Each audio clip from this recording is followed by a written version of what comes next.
So hello friends, welcome back to my channel Meenachari creations. ఈరోజు video వచ్చేసి ప్రెగ్నెన్సీలో ఉన్నప్పుడు చాలామంది ఏంటంటే పెయిన్ ఫీల్ అవుతూ ఉంటారనమాట. నాకు కామెంట్స్ అనేవి ఎక్కువగా ఈ పెయిన్ గురించి వస్తున్నాయి.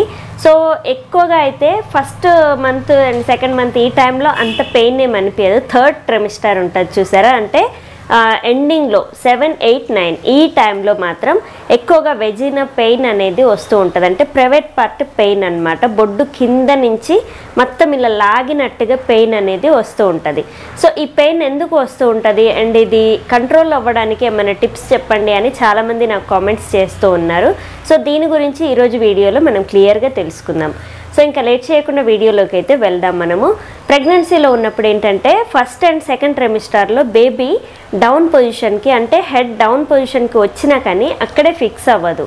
కానీ థర్డ్ ట్రైమిస్టర్లో మాత్రం బేబీ హెడ్ డౌన్ పొజిషన్కి వచ్చి అక్కడ సర్విక్స్ దగ్గరికి హెడ్ అనేది అక్కడ పెట్టేసి అక్కడ ఫిక్స్ అవుతుంది అనమాట. అంటే సర్విక్స్ ముఖద్వారం, గర్భాశయ ముఖద్వారం ఉంటుంది చూసారా, అంటే డౌన్ పార్ట్ మనకి ఎక్కువగా పెయిన్ అనేది వస్తూ ఉంటుంది. అంటే సిఫాలిక్ ప్రెజెంటేషన్ అంటే హెడ్ డౌన్ పొజిషన్ అనమాట. సో అలా తల అనేది కిందికి చేసి ఆ గర్భాశయ ముఖద్వారంలో పెల్విక్ బోన్లో తల అనేది అలా ఫిక్స్ చేసి ఉంచుతుంది అనమాట లాస్ట్ మూమెంట్లో. సో దీని తర్వాత బేబీ కాళ్ళు చేతులు పైన కదలడమే కానీ హెడ్ అనేది ఇంకా పక్కకి జరపదన్నమాట. సో బయటికి రావడానికి ప్రయత్నం అనేది చేస్తూ ఉంటుంది. అక్కడ సర్విక్స్ దగ్గర బేబీ అనే తల పెట్టేసి సర్విక్స్ ముఖద్వారాన్ని పల్చగా చేసి, అంటే బయటికి నార్మల్ డెలివరీకి బయటికి రావడానికి అలా బేబీ హెడ్ని డౌన్కి పుష్ చేస్తూ ఉంటుంది. సో ఇది థర్డ్ ట్రైమిస్టర్ ఎండింగ్లో జరుగుతూ ఉంటుంది అనమాట. అందుకే మనకి 7, 8, 9వ నెలలో ఈ పెయిన్ అనేది ఎక్కువగా వస్తూ ఉంటుంది. ఈ భారం అంతా కూడా మన ప్రైవేట్ పార్ట్ మీద పడుతూ ఉంటుంది అనమాట. సో అందుకు బేబీ తల అంతా కూడా అక్కడ ఒత్తుకొని నొక్కుకున్నట్టుగా అండ్ బయటికి పుషింగ్స్ అనేవి ఇస్తూ ఉంటుంది. కాబట్టి ఈ సెన్సిటివ్ ప్లేస్లో మనకి బాగా పెయిన్ రావడం జరుగుతూ ఉంటుంది. కొంతమందికి వాపు వస్తూ ఉంటుంది, కొంతమందికి చాలా సెన్సిటివ్గా అయిపోయి తొడలు రెండు కూడా బాగా రఫ్ అయిపోయి కూడా ఇబ్బంది పడుతూ ఉంటారనమాట. ఓన్లీ ఆ ప్రైవేట్ పార్టే కాదు, తొడల దగ్గర కూడా పెయిన్ అనేది వస్తూ ఉంటుంది. అండ్ నడుము నొప్పులు, కడుపు నొప్పి ఇవన్నీ కామన్ ప్రెగ్నెన్సీలో. కానీ ఈ ప్రైవేట్ పార్ట్ పెయిన్ అనేది చాలా ఎక్కువగా ఉంటుంది. ఇంకా నైట్ పూట మధ్యలో నిద్ర లేచినా కానీ ఒకవైపు నుంచి ఇంకొక వైపు మళ్ళడానికి కూడా ఈ ప్రైవేట్ పార్ట్ పెయిన్ అనేది చాలా హెవీగా ఉంటుంది. నాకు ఫస్ట్ 2 ప్రెగ్నెన్సీలు అప్పుడు ఇంత ఎక్కువ అనిపించలేదు, కానీ థర్డ్ ప్రెగ్నెన్సీ అప్పుడు అనిపించింది. ఫస్ట్ 2 ప్రెగ్నెన్సీస్కి ఎందుకు అనిపించలేదంటే పై పొట్ట కింది పొట్ట అని ఉంటుందన్నమాట మనకి. సో మా పాప వాళ్ళప్పుడు ఎక్కువగా పైకి ఉండేది పొట్ట. నాకు అప్పుడు పెయిన్ వచ్చేసి ఇక్కడ చెస్ట్ కింద, చెస్ట్కి పొట్టకి రెండు ఇలా పైకి వచ్చేదన్నమాట పొట్ట. సో పైకి వచ్చేసరికి ఆ చెస్ట్కి రబ్ అయిపోయి నాకు ఇక్కడ పెయిన్ అనేది ఎక్కువగా తెలిసేది. మా బాబు అప్పుడు ఏంటంటే కింది పొట్ట అనమాట. మొత్తం బేబీ అంతా కూడా ఎప్పుడు కాళ్ళ మధ్యలోనే ఉన్నట్టుగా అనిపిస్తూ ఉండేది. అండ్ మూమెంట్స్ కూడా నాకు బొడ్డు కిందనే తెలుస్తూ ఉండేవి.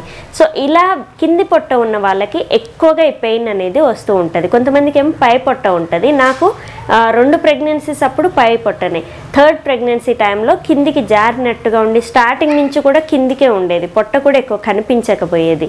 సో ఇలా కింది పొట్ట ఉన్న వాళ్ళకి మాత్రం ఈ పెయిన్ సర్విక్స్ బ్యాక్ కింద మొత్తము ప్రైవేట్ పార్ట్ మొత్తము కూడా పెయిన్ రావడం అనేది చాలా కామన్. సో దీనికి ఏమన్నా మనము ఇది ఇంకా కామన్ కదా, దీన్ని ఇలా భరించాలంటే అంత ఎక్కువ పెయిన్ హెవీగా ఉంటే మాత్రం కొంచెం వాటర్ బ్యాగులు ఉంటాయి కదా హీట్వి, ఆ బ్యాగ్స్ అనేవి కొంచెం మీరు ఆ పొట్ట కింది భాగంలో ప్రైవేట్ పార్ట్ దగ్గర అండ్ తొడల దగ్గర ఇక్కడ పెట్టుకొని కాసేపు కాపుకొని ఉంచుకోవచ్చు. అండ్ దాని తర్వాత అప్పుడప్పుడు మీరు ఆయిల్ మసాజ్ కూడా చేసుకోవచ్చు. కొంచెం నువ్వుల నూనె ఉంటుంది చూసారా, ఇది నొప్పిని లాగేస్తూ ఉంటుంది అనమాట. కొంచెం వేడి చేసి నువ్వుల నూనెని లైట్గా, మరీ ఎక్కువ ఆ హీట్ అనేది మన బాడీకి తగులొద్దు. సో చేతికి ముట్టుకుంటే గోరువెచ్చగా ఉండేలాగా చూసుకోండి. సెన్సిటివ్ ప్లేస్ కాబట్టి మరీ లైట్గా వేడి ఉండాలి, ఎక్కువ వేడి అనేది తెలియొద్దు. జియమ్మ గ్యాస్ బంద్ చేయమ్మ కింద. సో అలా ఉంటే పెయిన్ అనేది ఆ ఆయిల్తో మనము మసాజ్ అనేది చేసుకోవాలన్నమాట చక్కగా. మీకు ఎక్కడ నొప్పి ఉంటే అక్కడ. అండ్ ఎక్కువ ఫ్యాట్ కూడా బర్న్ అవుతూ ఉంటుంది అనమాట ఈ నువ్వుల నూనె వేడి చేసి ఇలా రాసుకోవడం వల్ల. సో కొంతమందికి ఏంటంటే ఈ చేతుల దగ్గర ఇక్కడ కూడా పెయిన్ వస్తూ ఉంటుంది. మీకు ఎక్కడ పెయిన్ ఉన్నా కానీ మీరు ఈ ఆయిల్ని అప్లై చేసుకోవచ్చు. వేరే ఏవైనా అంటే కొంచెం నొప్పివి స్ప్రేస్ ఇలాంటివి ఉంటాయి కాబట్టి ఏవి కూడా మీరు అప్లై చేసుకోకూడదు. ఈ నువ్వుల నూనె అంటే కొంచెం నొప్పిని లాగుతుంది, న్యాచురల్ కాబట్టి ఇది ఎక్కడ అప్లై చేసుకున్నా కానీ మీకు నో ప్రాబ్లం, ఎలాంటి ఇబ్బందులు ఉండవు. సో ఖచ్చితంగా ప్రెగ్నెన్సీలో ఈ పెయిన్ అనేది కామన్, కానీ ఈ జాగ్రత్తలు ఇది ఆ సర్విక్స్ దగ్గర కొంచెం హాట్ వాటర్ బ్యాగ్ ఒకటి పెట్టుకోవడం, ఇది ఒకటి చేయడం, మామూలుగా అప్లై చేసేవైతే ఈ రెండు మీరు అప్లై చేసుకొని కొంచెం పెయిన్ని తగ్గించుకోవచ్చు అనమాట. అండ్ దాని తర్వాత మీరు వాకింగ్ అనేది చేయాలి. చాలామంది పెయిన్ ఎక్కువగా ఉందని నడక అనేది తగ్గిస్తూ ఉంటారనమాట. మరీ ఎక్కువగా నడవద్దు, ఆయనంత నడవకుండా ఉండొద్దు. సో ఒక 200 స్టెప్స్ వేసే దగ్గర 100 స్టెప్స్ వేయండి మీరు. సో కౌంట్ చేసుకుంటూ వేస్తే మీకు ఇంకా ఈజీగా ఉంటుంది అనమాట. నిన్న నడిచిన దానికంటే ఈరోజు కొంచెం తక్కువగా నడవండి. అండ్ దాని తర్వాత ఎక్కువగా ఏంటంటే రెస్ట్ పొజిషన్లో ఉండడానికి ట్రై చేయండి. చిన్న చిన్న పనులు ఇవన్నీ చేసుకోవచ్చు, కానీ మరీ ఎక్కువ బరువైన పనులు, మెట్లు ఎక్కడాలి ఇలాంటివి అయితే తగ్గించండి పెయిన్ ఎక్కువ ఉంటే. అండ్ ఎక్కువ దూరం నడవడం కూడా చేయొద్దు. కాసేపు అయితే ఈవినింగ్ టైం వాకింగ్ అనేది చాలా మంచి రిజల్ట్ అయితే ఇస్తుంది మీకు, ట్రై చేయండి. అండ్ దాని తర్వాత మీరు పడుకున్నప్పుడు కాళ్ళ మధ్యలో పిల్లోస్ అనేవి పెట్టుకొని పడుకోండి. సో దీనివల్ల కూడా మీకు పెయిన్ రిలీఫ్ అయితే ఖచ్చితంగా ఉంటుంది 100%. అండ్ బ్యాక్ సైడ్ పెయిన్ వస్తే మీకు ఎక్కడ పెయిన్ వచ్చినా కానీ ఒక పిల్లో అనేది సపోర్ట్గా పెట్టుకొని మీరు పడుకుంటే మాత్రం ఈ పెయిన్ అనేది కొంచెం కంట్రోల్ అయ్యే అవకాశం ఎక్కువగా ఉంటుంది. అండ్ దాని తర్వాత చిన్న చిన్న ఎక్సర్సైజులు కూడా ఉంటాయి. పడుకోనండి కాళ్ళు కొంచెం పైకి అప్ అండ్ డౌన్ ఇలా అంటే నార్మల్ డెలివరీ అవుతుంది. అండ్ ఈ పెయిన్ నుంచి కూడా రిలీఫ్ అనేది ఇస్తూ ఉంటుంది. సో నేను ఈ ఎక్సర్సైజ్ అయితే వీడియో అనేది షేర్ చేస్తాను. 2-3 డేస్లో ఎక్సర్సైజ్ వీడియోస్ కూడా మీకు షేర్ చేస్తాను. సో ఖచ్చితంగా చూసుకోండి. మీకు ఈ పెయిన్ అనేది ఉంటే ఇన్ని రకాలుగా మీరు అండ్ లోపలికి అప్లై చేసేవి కొన్ని ఉంటాయి. అండ్ బాహ్యంగా మనం చిన్న చిన్న ఎక్సర్సైజులు వాకింగ్ చేయడం వల్ల కూడా ఈ పెయిన్ నుంచి మీరు ఖచ్చితంగా రిలీఫ్ అనేది పొందొచ్చు.